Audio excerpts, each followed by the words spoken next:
All right, so let's look at one last example here. And so we have a concert promoter wants to book a band for a stadium concert. An admission ticket to the stadium playing field will cost $125, and a ticket for a seat in the stands will cost $175.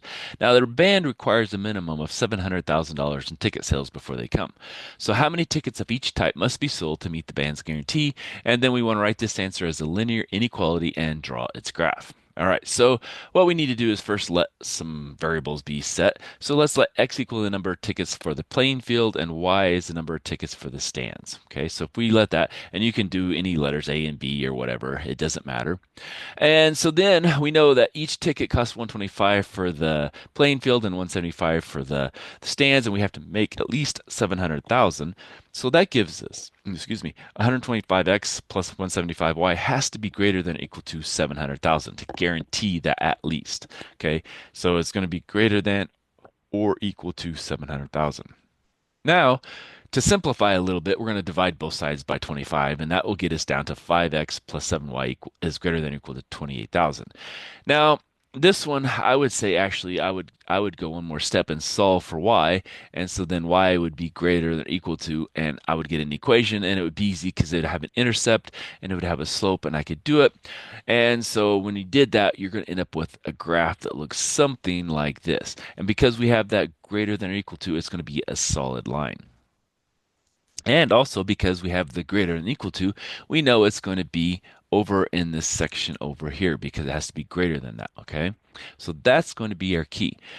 And so if we follow kind of how the book does, it actually is going to say, well, let's choose that point 0, 0 and see if it works. Well, 0, 0 doesn't work, and so therefore we have to go to the other side, which is kind of what I said. If we had solved this, we knew it was going to be greater than that, so we'd be on this side, okay? Now, what about any other restrictions? So really the only way it works is if anything is going to be greater than 0 for x and greater than 0 for y.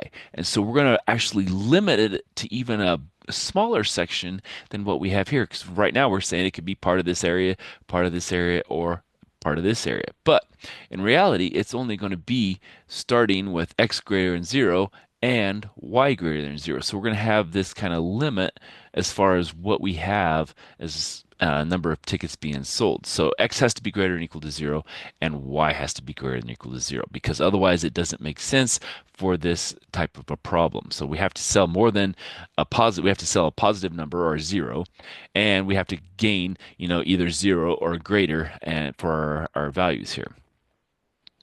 All right, so that means all non-negative integers have to be in the region.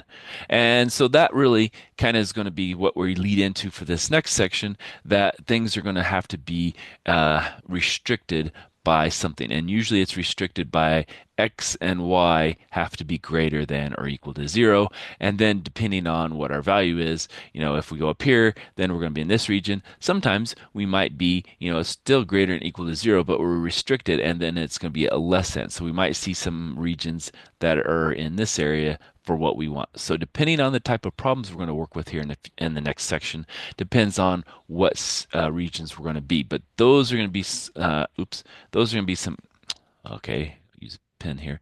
Those are going to be some key pieces eventually where we have to remember that x is greater than or equal to 0 and y is greater than or equal to 0. All right, so that's all I have for this section. Hopefully we'll have some more for the next section.